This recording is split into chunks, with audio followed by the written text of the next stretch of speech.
So a little bit about this panel. We just decided on a whim that we really wanted to have a panel talking about how the plural experience, the plural phenomenon, and the non-human phenomenon really overlap in a lot of ways. Not entirely, but there is a community overlap that happens a lot. And it's one of the many things that the community, there's a really nice overlap, and it's really interesting to talk about. So this panel we wanted to talk about a little bit about the history, because that's kind of our jam, if the other two panels haven't shown, but a lot more we wanted to talk about how these two communities have meshed, and people's experience, our personal experiences, as well as if anyone in the chat wants to add in their own experiences about being both in either of these communities. So, a few definitions to start off in case there's anyone in the chat that isn't super familiar with plurality or knows about it but doesn't know the concrete definitions. So, plural is the state of having plurality. It refers to being on a spectrum of states where someone is, quote, more than one. It's kind of a nebulous definition, but it is a umbrella term to encompass a lot of experiences of being more than one. Within this umbrella you have multiple, which is a portion of the plurality spectrum in which there is a marked presence of more than one distinct and separate persons within a system, and the system refers to a body that has those many more than one. And then there is also median, which is someone that is plural, that is somewhere between. They are not singlet, which is singlet, meaning only one occupant in a body with no others occupying that body. And then there's a distinction between the median is not singlet, but not multiple. So median is even more broad than multiple. Some people prefer to call themselves plural. Some people prefer to use multiple. There's a lot of different terms out there, and people decide what term they prefer to use. And some people, they might be more than one, but they don't call themselves plural. It's Damien's, hopefully I'll keep an eye on the chat a little bit better, since this is a lot more personal interaction panel. Damien's is one of those things where some Damians consider themselves kind of on the medium spectrum and some don't. Like, it's a very personal experience, and we'll kind of get into some people fit the plural, have plural experiences, but they don't consider themselves plural. So yeah, it varies. So those are the basic bare bones definitions of what plurality is, and there's so much within that spectrum. We can't get into all of it, but it's very diverse, and it's a very interesting thing. What is Damian? Oh, sorry. A Damian is, to put in very basic terms, someone that creates a mental construct or has a... Yes, the Damian page is a wonderful place to look for information. Someone that has a mental construct or a... some think of them as imaginary friends, some people do not. That usually in an animal shape that has a... I'm so sorry. Sunday morning is starting to really get to us. They take a similar experience with the daemons of the His Dark Materials trilogy from Philip Pullman. I'm just going to point to the to the Damien page because they explain it so much better, and brain. Demon and tulpa. A tulpa is generally regarded as very distinct from the host who created the tulpa, where a daemon there is still a lot of connection. A daemon is not distinct from the daemon. That makes sense. But there is a interesting overlap between those two communities, especially when it comes to creating one's daemon versus creating a tulpa. But that's getting a little bit further away from what we wanted to talk about this panel, but it is a very interesting topic. So, non-human headmates. Given plurality can whether they call themselves system members, headmate, alter, there are many different ways to describe the members of the people within a plural system. How common it is for non-human system members, there's not really any data on that. We have seen statistics from DID Pacific, Pacific Papers, and they kind of run, like, I think I saw one really old paper that said 25% of the people studied of the respondents, 25% of the alters within the people studied were non-human in some respect. Non-human alters can be animals, mythical beasts, mythical beings, non-human objects, fictional characters, fictional species. You run the gamut. Thank you for listing more of the terms. Thank you. And non-human headmates, even if they may the way that they appear in a system may or may not necessarily coincide with how they identify as, especially when you get into being otherkin, etc. We have met headmates that appear human within their system, within the inner world that is the inner landscape that they visualize in their head of seeing themselves. We have met system members who completely appear human but identify as a non-human animal. We have met system members, people in other systems who they are an anthropomorphic animal, but they don't identify as an anthropomorphic animal. They identify as a wolf, a fox, and not in an anthropomorphic way.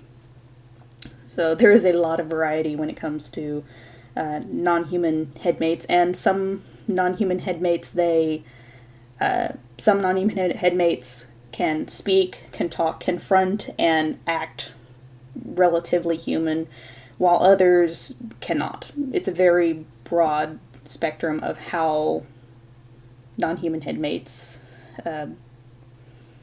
interact and how they see themselves, how they behave, everything. Soul bonding. Soul bonding is a very... We keep trying to learn more about soul bonding to understand its distinction. There's a distinction between soul bonding and having fictives, but it's a very muddy... They overlap, but they're not the same thing. Or the soul bonding seems to mean slightly different things to different people, and they're all valid.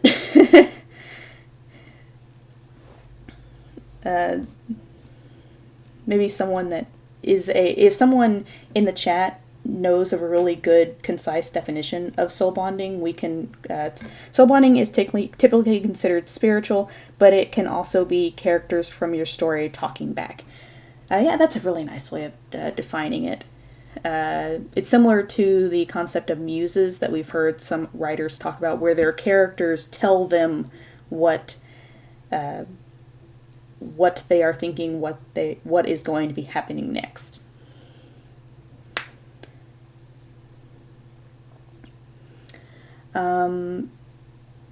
So that's... Oh, I'm so sorry. Where was I? So yeah, non-human system members. I keep I keep wanting to say headmates because that's what the term that we use, but not all plural systems use headmates, and we don't want to use a term that we use to be a blanket term for all the terms that people use. So I'm trying to remember to say system members because that's a little bit more of a broad term.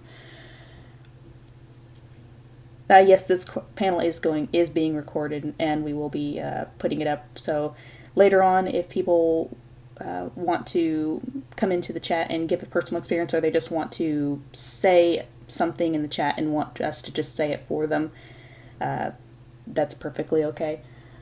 So to try and keep going, the history of the plural community is really interesting. There is a panel on YouTube by L.B. Lee, the history of the plural community. It's on a channel called Plural Events. It's a very nice panel that was done, and they go into a lot more information than what we can cover, and it goes over the plural community in general. But one thing that was interesting was in 1992 there was a newsletter that was going out for a early part of the community, and in 1992 one of the newsletters that came out talked a little bit about systems that had non-human alters. So even as early back as 1992, yep, that's it. Someone found the lecture. I love it when people just start shoving out links as we're talking. It makes me so happy. They talked to the. Yeah, so non-human alters even back then were being talked about within the early plural community. So, and non-human alters we've seen a few things where within the plural community, sometimes there's a bit of backlash for fictive heavy systems. At least as of late, that seems to be kind of a drama that's been going on in places. But in general, there seems to be a long acceptance of non-human system members within the plural community. That's not exactly the same thing that has happened within the non-human community sectors. It's a little bit more of a complex history. We have seen within the early Therian community, we have seen articles and pages talking about shifting, where someone that has a spirit guide will have it was called a spirit shift, if we recall correctly at the time, where it was kind of like a cameo shift, but specifically for if someone had a spirit guide or a totem, they would experience that spirit guide taking possession of their body and, shifting. And that kind of gets a little bit into kind of a plural-ish experience. Whether those people would label it as plurality is certainly a different topic, but it certainly kind of touches on the edges of some of the experiences plurals experience.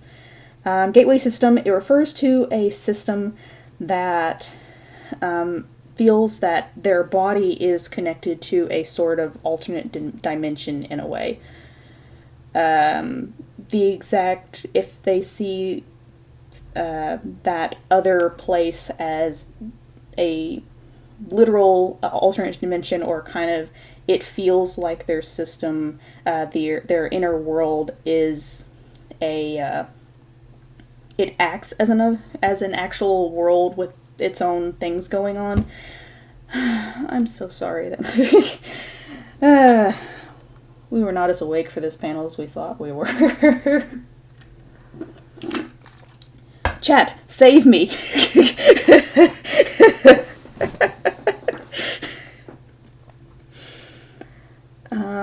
How do you guys discover that you were a system?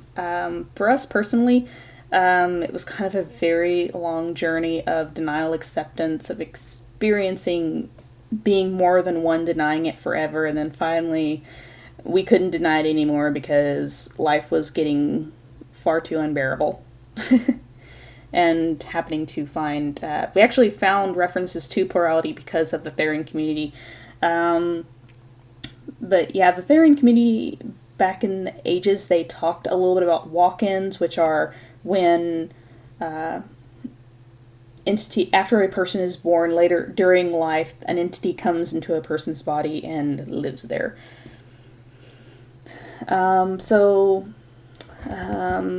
One interesting thing about the otherkin community is some otherkin, therians, etc., they experience their stereotype as being not completely distinct from themselves, but there is a human side to them and a non-human side to them. In the therian community, this is sometimes referred to as a theriocide, where it's, we hate to use the Dr. Jekyll and Mr. Hyde phenomenon, because it's definitely not that kind of a duality, but there is a more of a duality that they experience with their humanity versus their non-human experience, and that kind of experience kind of gets into a almost median-ish experience, and but obviously the people that experience that way of experiencing their humanity versus their animality, they may or may not actually identify as plural, but it is a very interesting overlap. It's definitely an example of, just because you fit an experience doesn't mean you use those labels or you consider those labels personally useful to you. Yes, this panel is being recorded. Let's see, where else was I wanting to go? For unique challenges, for us, when we first accepted that we were plural, there was a bit, this was in 2010, and plurals were not as common within the otherkin community, or you would see them you would see them on like otherkin forums on occasion. They were a minority, but especially within the therian community, you rarely saw someone that was openly plural. And it wasn't accepted, that's a double negative. It wasn't like plurals were not accepted, but they were seen as very weird outliers. And we recall a time, it was like 2010, 2013, where there was kind of a backlash of people really not liking how many darn plurals there were in the therian community. And we received some hate from people getting tired of us talking about our plurality, because for us it's very hard for us personally to not talk about our plurality, because our plurality influences our therianthropy so much. Part of the reason we have the way that we experience our phantom limbs and why we experience out-of-body experiences so much as being non-human is because in relation to our plurality. So there was that backlash that happened for us anyway within the therian community. Things have gotten better for us personally, and we have seen more people openly talking about being plural within the past 10-ish years, so that's kind of an interesting change in the community. So we wanted to turn this into like what y'all's experiences are, whether you're openly plural or what you have seen, what is your experiences either within the plural community with being with having non-human headmates, or within the therian, otherkin, etc. communities with being plural, or what you have seen. And if you want, I'm going to be reading the chat, but feel free to definitely say, yes, I want this being read out, or no, don't. I'm just talking within the chat. Please don't read out loud what I'm chatting. Okay. Sometimes I feel weird being plural and otherkin. I feel like for the is this human and the is is human and acknowledges that part of what makes someone otherkin. However, I view that versus how a singlet views that is entirely different. I feel like a dog renting a apartment, and I've been in the apartment for so long that I might as well consider it part of my own self. Yeah, we relate to that.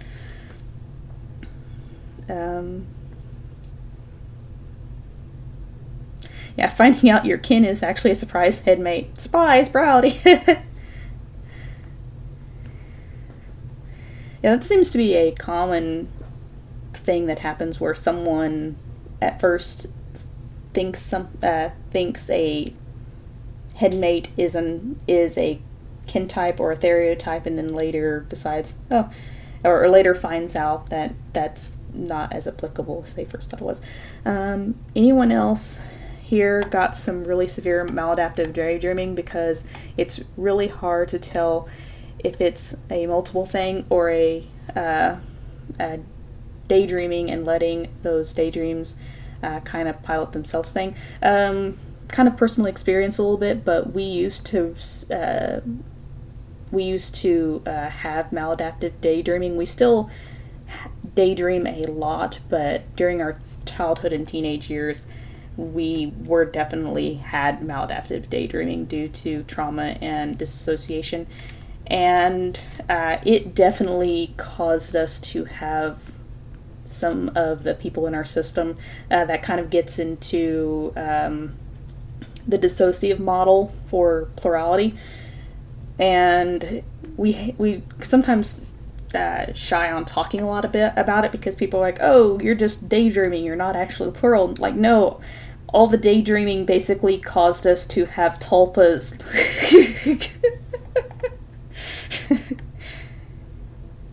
And sorry if that, unless you know about how tulpomancy is created, that reference may kind of go over your head, so if we need to explain that.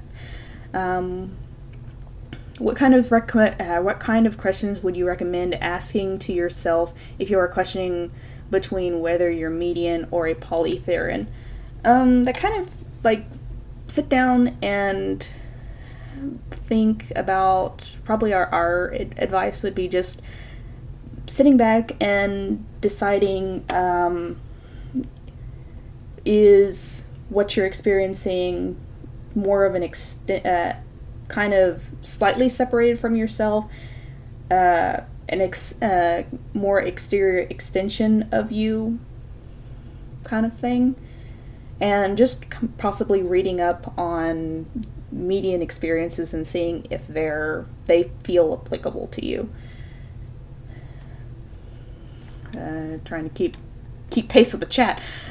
Sometimes we have to scroll up to not have the chat scroll away from the question, and then we realize the chat has left us behind.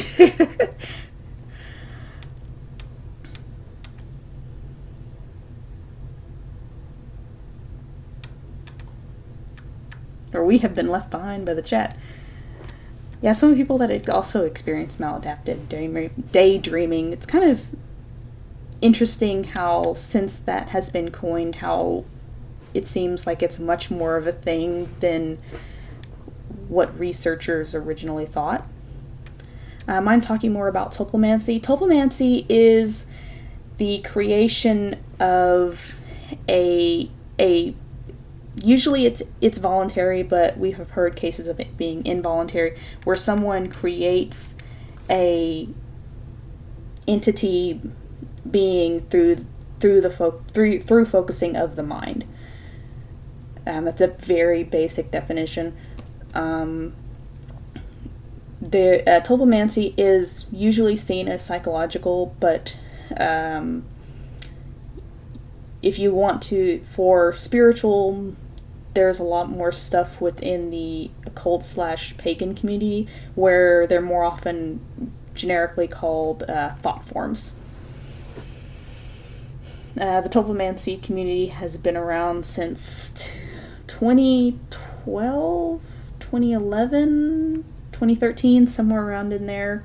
And there's various forums. There's a community on Reddit. those are the communities that automatically pop up in our head.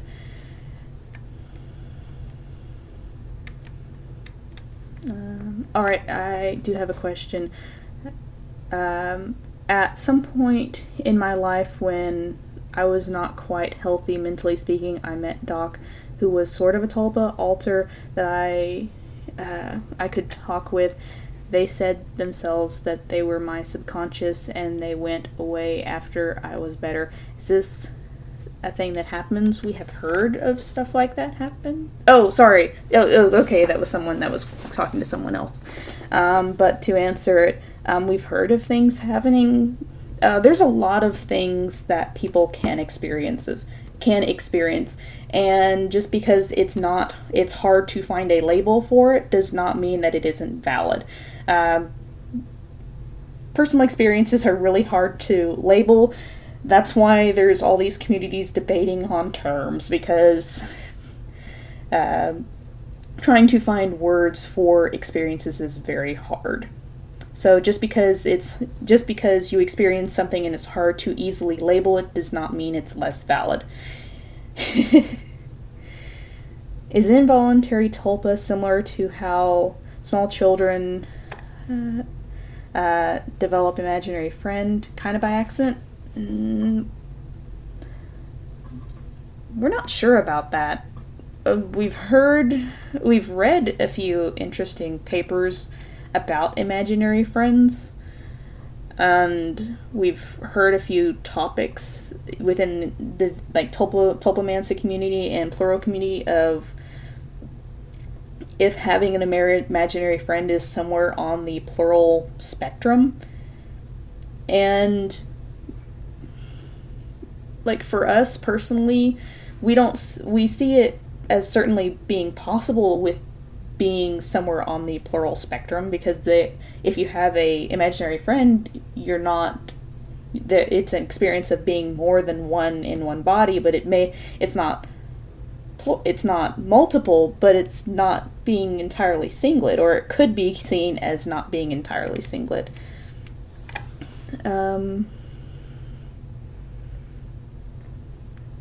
It's one of the myriad of things. People should research this. We would love it if people would research this.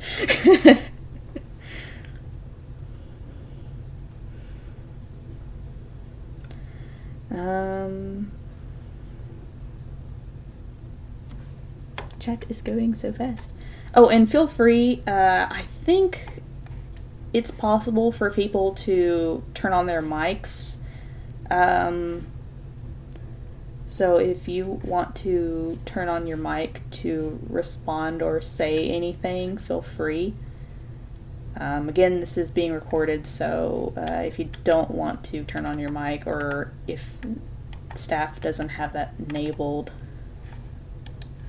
I don't know.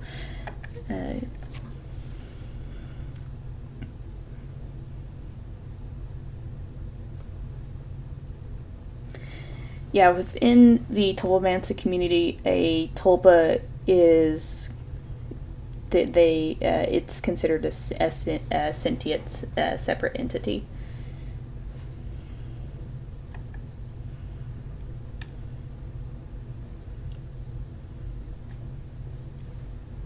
Oh, sorry. I had an OC when I was younger, whom I never really created. He just chat. If he just popped in and demanded I draw him. Never gave him a name, and it all just happened out of nowhere. I haven't written him or roleplayed him in at least 5 years, but he's still present and still feels very separate to me, and now I'm starting to question if he's really just an OC or if he's actually his own person. Thoughts?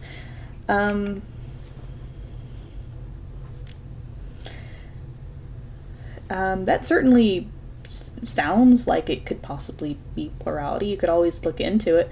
Obviously, given the personal experiences of everything, some people find the definitions, experiences of plurality relevant to oneself, and sometimes you don't. But you could look into it.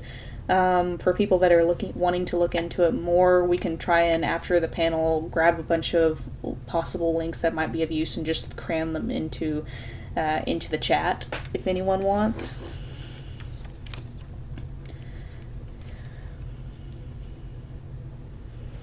Here's another internet interest of mine, especially with intersectionality, with non-humanity. I feel ya.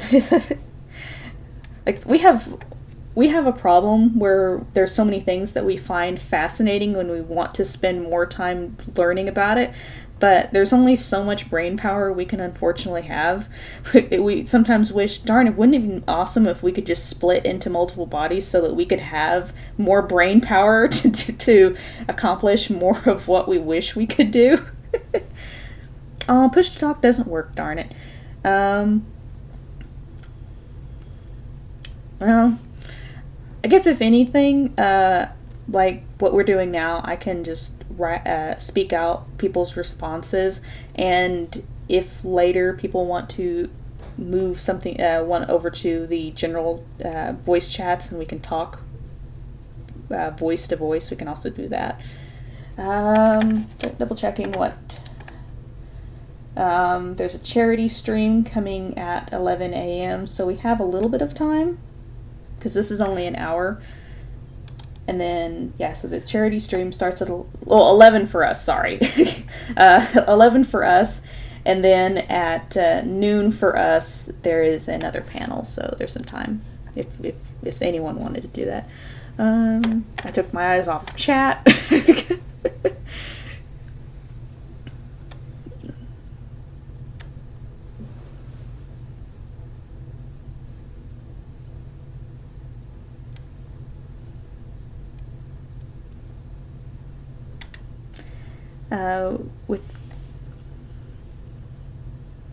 Within our mindscape, headspace, inner world, or whatever the terminology you prefer, we have had occasional visitors not connected to our system. From what I understand, do these qualify as walk-ins? We have always been under the assumption that walk-ins are considered part of a system. We also have static characters in the mind space, individuals who remain for long periods of time but not forever. Is this a common occurrence? We've never heard much mention of it, even when looking. We've heard of systems that have guests that come in and don't stay for long. We don't experience ourselves, but we have heard of Plurals talking about occasionally having guests that come in, hang out for a while, and then leave. Especially people that identify as gateway systems. We've heard of that happening more from them, we think.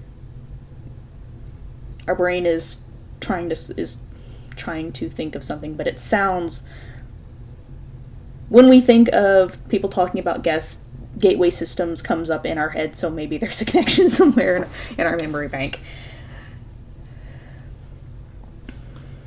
Okay. So going back to that real quick. So yeah, we have heard of stuff happening like that. For ourselves, we don't experience guests, but that's mostly because we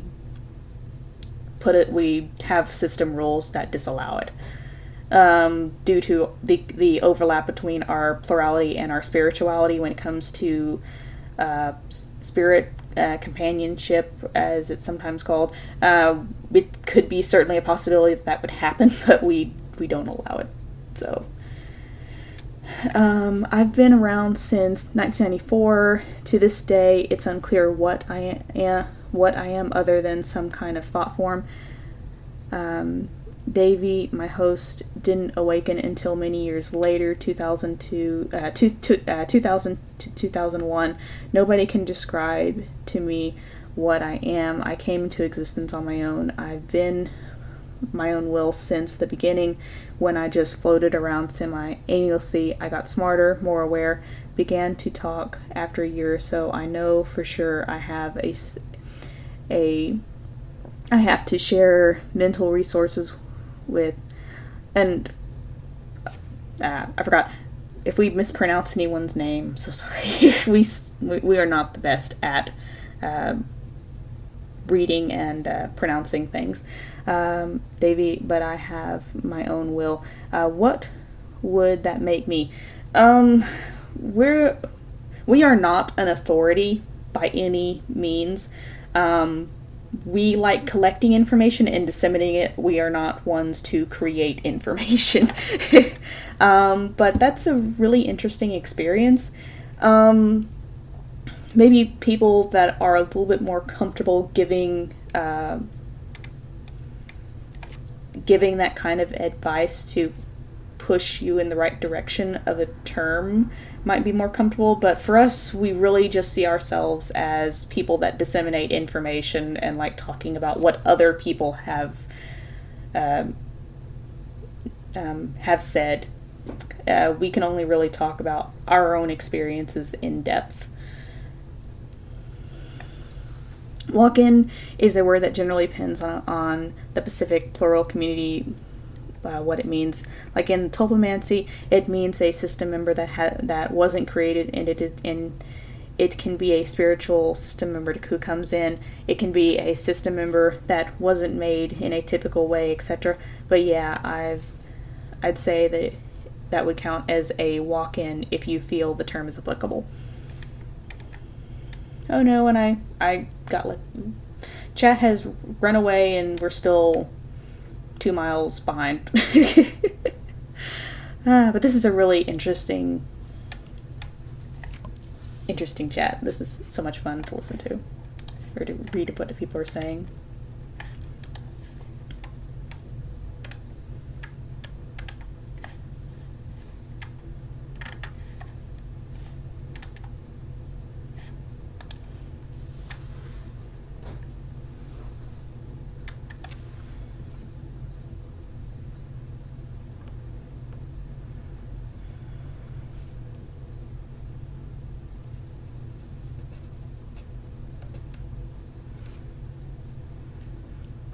Is a fragment and a walk-in the same? Our understanding is that a fragment is a system member with a more narrow identity and role, which is something that could be true of a walk-in, but walk-ins can also be more complex individuals on their own. A fragment is a qualifier that could apply to system members in any role, whereas walk-in is a type of formation, so they're not mutually exclusive terms.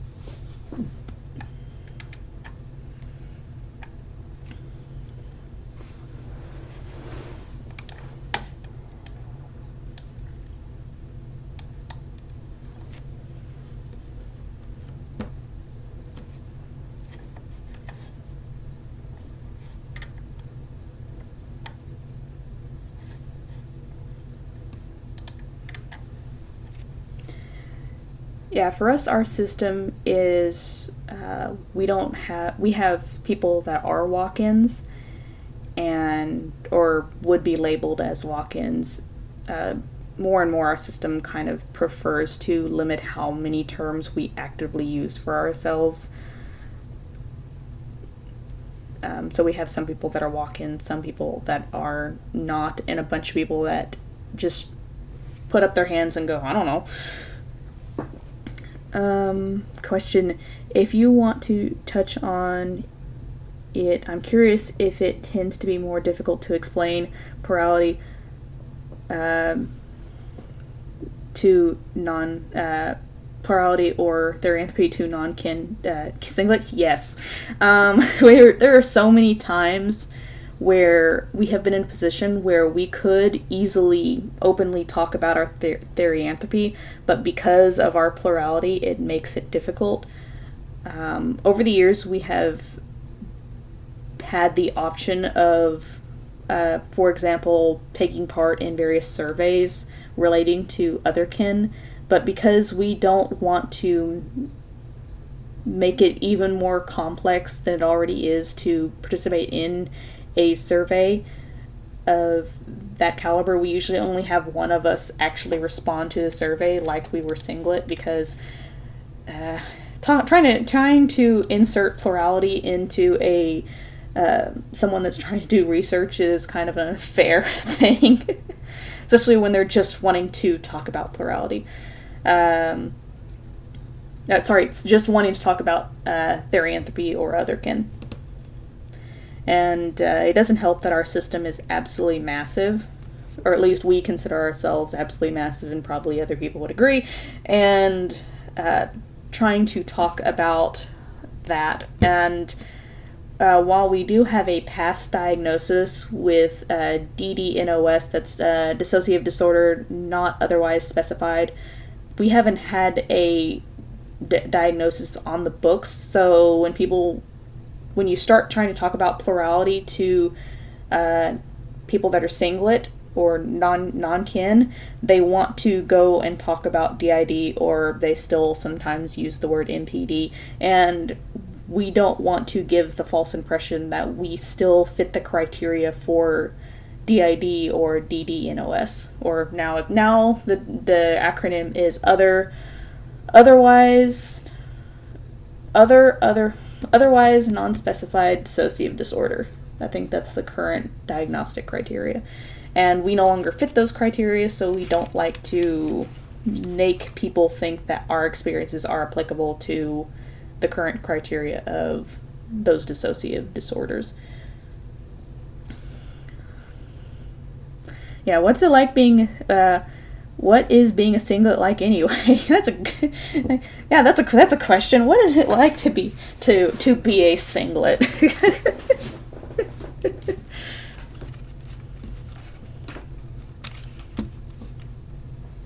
Have you ever personally experienced plurality and have a hard time understanding what exactly that is, as I cannot imagine it as a singlet?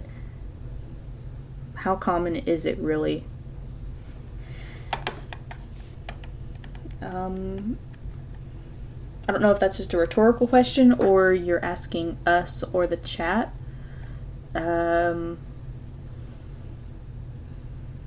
It's hard to describe what it is like to be plural to someone that that is having trouble understanding how it is to be plural. It's a very personal experience. It's hard to put into words, especially when right now our brain is not functioning on all 4 cylinders.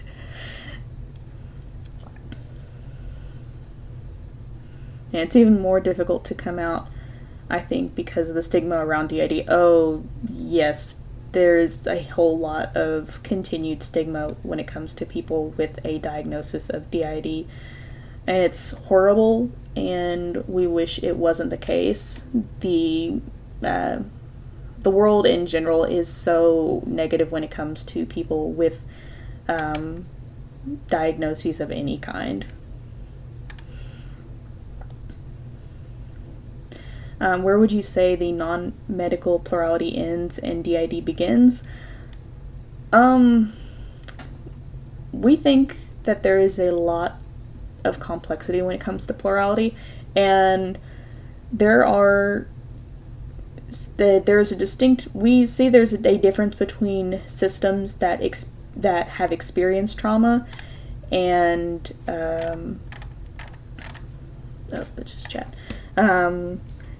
We see that there's a difference between people that have experienced trauma and not experienced trauma in relation to their origin, and we see that there is a difference between people that have issues relating to their trauma.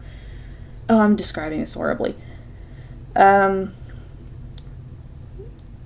is a difference between origin and then how a system can function. And there are some systems that have trouble functioning or need more psychiatric help to function better, and we see that as distinct of origin. We've met systems who have traumatic histories but don't fit the criteria for DID because they have managed to function on their own. We have met systems who had trauma and see it as their the cause of their plurality, but they're only diagnosed with trauma, non-dissociative disorder related trauma, related disorders like PTSD. And we don't see that there is a distinct difference between any of these things. It's a wide spectrum, and people may or may not have a trauma history, and they may or may not fit the criteria for DID. And the criteria for DID itself is always changing, and like for ourselves, we used to fit the criteria for DID, but then they changed the criteria. That doesn't make our experiences with having issues related to our plurality in the past being an issue, or the fact that part of our system history was caused by trauma. It's what criteria DID has can change, but the different things going on within it are the different things going on between origin and life experiences are much more varied than those criteria. I don't know if any of that made sense. Oh.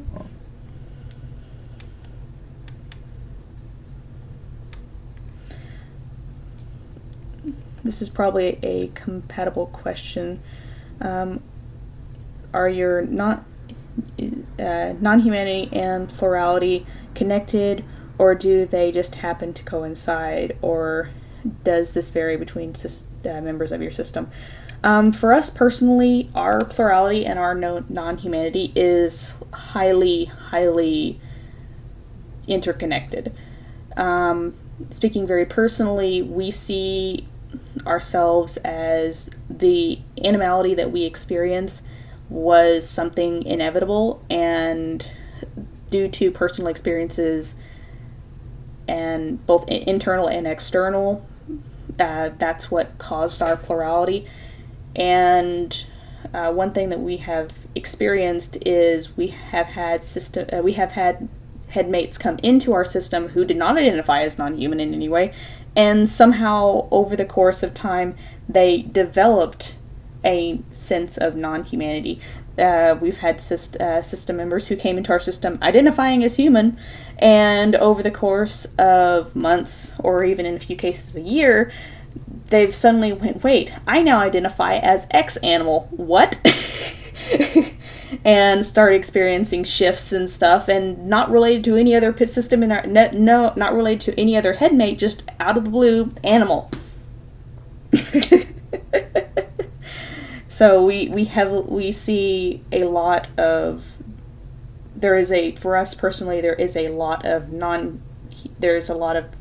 overlap between our non-humanity and our plurality. They affect each other on a very deep level.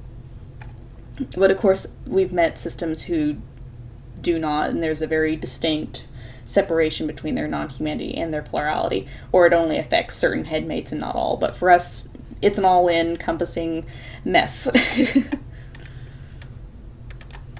Oh no, and we got left behind by chat again.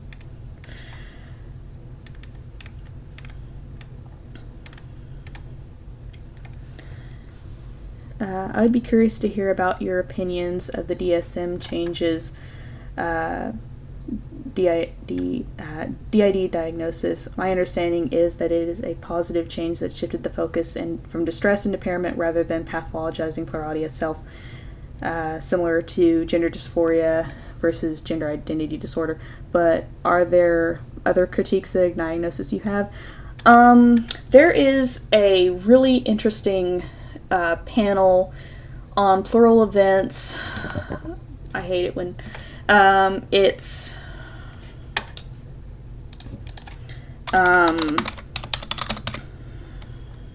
try to pull it up real quick so I can properly name it. Our thoughts is it is both the change in the diagnostics is both positive and negative. It is positive because it removed the distress, it put in the distress and impairment to stop pathologizing plurality. But the biggest problem that we have with the DSM, at least when it comes to the dissociative disorders, is there is so much negativity when it comes to dissociative disorders in general.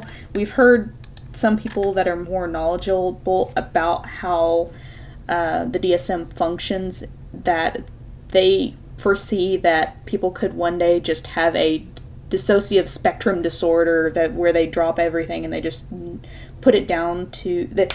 They talk about how there seems to be a movement where plurality in and of itself will be taken out of the diagnostic materials, the DSM entirely when it comes to dissociation.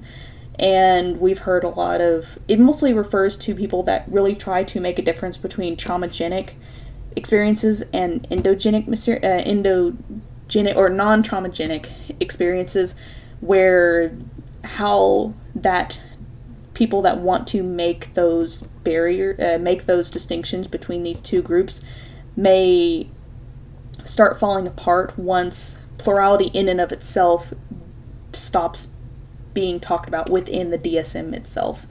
The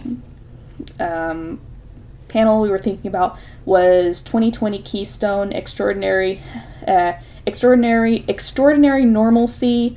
I'll just put a link in the chat. Plural erasure and plural rights. It talks a little bit about, oh, someone just posted. And that panel brings up a few interesting points of how the DSM has changed how plurality tries to think of itself, and how the DSM, for better and for worse, has changed how the plural community has tried to imagine itself. I don't know if that answered the question, but we're of two minds of it. We love the fact that the DSM-5 added in distress and impairment, but we also can see why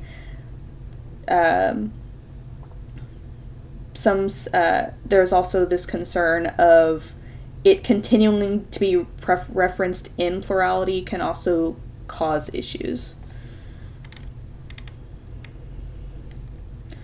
What is your advice to give it? What can you advise to give questioning systems? Just read around. Try to find resources related to plurality and just see if you relate to those experiences. Try to avoid Tumblr. As with many things, try to avoid Tumblr.